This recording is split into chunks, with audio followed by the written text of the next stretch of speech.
accomplice after the fact. Okay. In fact, You it was know, the but other way around for me. I told him everything at the beginning, including all the shit that would incriminate him and some serious shit that would incriminate him. And as time went on, I told him less and less. It was yeah. not. It became less real Well, as time went on. well, and my part is I've done. Part of it is I had less to tell them. I mean, let's face it, as a sponsor, by definition, is just someone to guide you through the steps. That's it. But That's literally it. yeah, Maybe yeah, check but up on this you and guy make was sure a you're little going to bit a more. meeting. He, Absolutely. like I said, he stuck up for me when nobody else did. When I wouldn't even stick up for myself. But you're making the case for exactly what I say, which is I think you should switch out sponsors every couple of years. Well, I could see that. I mean, there were guys like he was working with a few guys when I was new, and one guy didn't think he was getting the spiritual experience he needs, so he got a different sponsor. But and Mike was like a finance wizard, so if it was anything like economic, business, something like that, people always came to him for advice. And and maybe that's why I stuck with it. Because I'm business minded too. Okay, well, let's go with the working model that I see so often. Somebody who's so tremendously fucked up and they've managed to. This one will get me in trouble too. Where they make the program their life, but they're not dealing with real life at all. So they're just basically a fucked No, that up wasn't human. him. It was just the opposite. No, I understand. I'm just giving you the example of a fucked up human sponsoring people, Oh, right. which is very common. Oh, absolutely. And that produces more fucked up people. Like, there's no checks and balance to this. I once talked to someone who was literally, based on what we were talking about, I had left it like as an open forum, and she's explaining shit like, you shouldn't sponsor anybody, and you should be in a psych ward. Legit. Well, my sponsor tells me I should be sponsoring people. Well, your sponsor's fucked up too for telling you that. Yeah. Like, that just tells me the level of fucked upness of your sponsor to allow somebody like you who's not taking your psych meds, who should be taking psych meds, to sponsor people. My second meeting ever was a CA meeting at my hospital, and this fucking crackerjack thing has a full blood. This is early in my recovery, and probably one of the reasons why I stayed out of CA for so long. Before I got involved, she had a full-blown meltdown in front of the room talking about her son being blindfolded for pin the tail on the donkey or like a piñata thing. And she's having a nervous breakdown because her kid was blindfolded for whatever fucked up reason was going on in her head. And as she's retelling the story, she's having a breakdown in front of everybody at a CA meeting. Right. I then learned that she sponsors half the women in the room.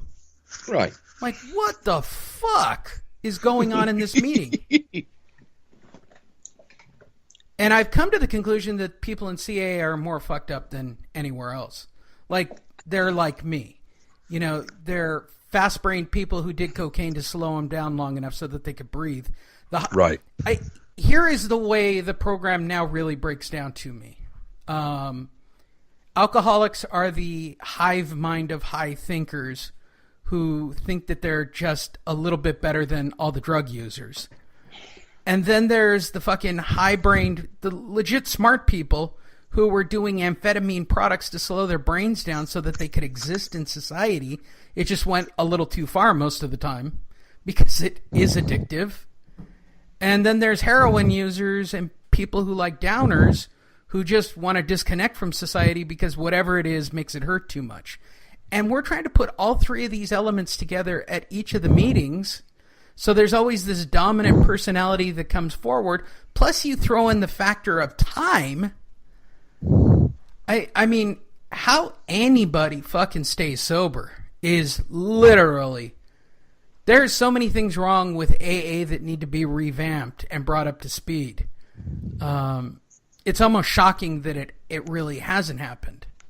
I'm surprised. I mean, I wish they would still produce numbers for AA and CA and NA like they used to. They stopped doing it because the failure rate was so remarkably high.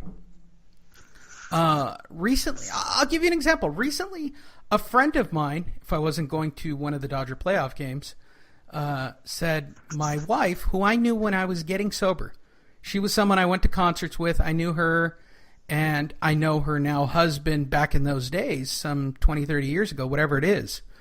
93, whatever the math on that is. What's that, 15, 20? How far is that? What's 93? 93, it's 25 years. 25, oh shit, I just celebrated 25 years and I don't even care. It's not that big a deal to me. That's a big number. I just had a 25th birthday in September. I just did the math. The reason I bring that up, she just got a year again. And they were inviting me out to come see her take a year again. So my question is, why is her life still so fucked up that she has to go back and continue to do research? My answer is, you shouldn't hang out in AA. Yeah, program people don't like that answer. Wait, repeat it for those of us that weren't paying attention. Okay, so she just celebrated a year again. Now, okay. I don't know how many times that's occurred over the last 25 years, but I'm going to take a wild guess and say it's happened a few times. Her husband's been sober for, my guess, around 25 years like me. Let's say he maybe had a slip, but I don't know.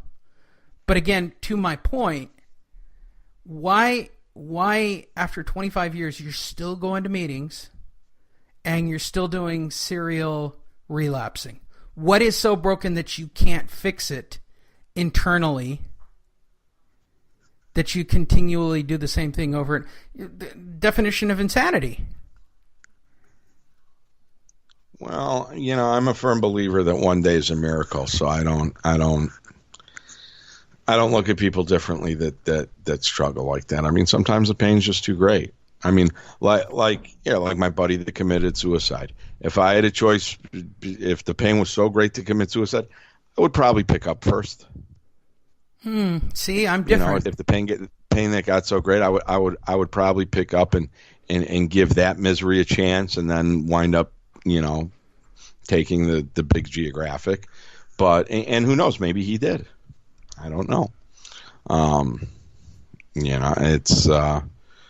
It's just a shame. He was 60 years old, and he was a great musician, and now he's gone. But maybe he stopped being a great musician. I don't know. But that kind of pain. I mean, and that was this discussion last night with a bunch of practicing alcoholics. Was if you found out you had a month to live, would you be sober?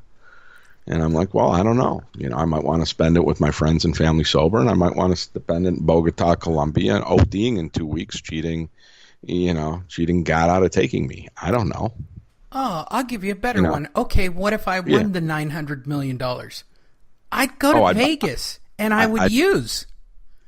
I don't know if I would use, but I'd definitely. I'd pop a couple of tops. It's going to happen, and technically that puts me in the relapse state.